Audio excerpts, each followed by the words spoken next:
ഈ ചുമരിലെ ഒരു ഛായാചിത്രം മാത്രമാണ് ഞാൻ. എങ്കിലും കാലത്തേക്കാൾ പഴക്കമുള്ള സത്യങ്ങളെക്കുറിച്ചാണ് ഞാൻ സംസാരിക്കുന്നത്. ജീവിതം ചെറുതാണ്, അത് വേഗത്തിലോടുന്നു. തിരുവെഴുത്തു പറയുന്നതുപോലെ, നീ അല്പനേരത്തേക്ക് പ്രത്യക്ഷപ്പെടുകയും പിന്നീട് അപ്രത്യക്ഷമാവുകയും ചെയ്യുന്ന മൂടൽമഞ്ഞാണ്. സമ്പത്ത്, വിജയം, ലൗകിക പ്രശംസ എന്നിവ തേടി ആളുകൾ കടന്നുപോകുന്നു. എന്നിട്ടും അവരുടെ ഹൃദയങ്ങൾ അസ്വസ്ഥമാണ്. ബൈബിൾ അവരെ ഓർമ്മിപ്പിക്കുന്നു, ഒരുവൻ ലോകം മുഴുവൻ നേടിയാലും തന്റെ ആത്മാവിനെ നഷ്ടപ്പെടുത്തിയാൽ അവനെന്തു പ്രയോജനം? നിത്യത മറന്നുപോകുന്നിടത്ത് സംതൃപ്തി ഒരിക്കലും നിലനിൽക്കില്ല. നഷ്ടപ്പെട്ട ദിവസങ്ങൾ ഒരിക്കലും തിരിച്ചുവരില്ല.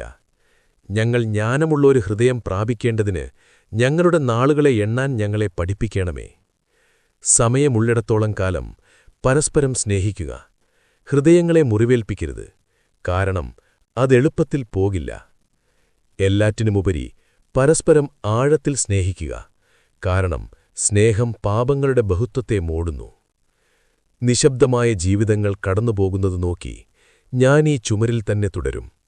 ഓർക്കുക, ലോകവും അതിന്റെ മോഹങ്ങളും കടന്നുപോകുന്നു, എന്നാൽ ദൈവേഷ്ടം ചെയ്യുന്നവൻ എന്നേക്കും ജീവിക്കുന്നു.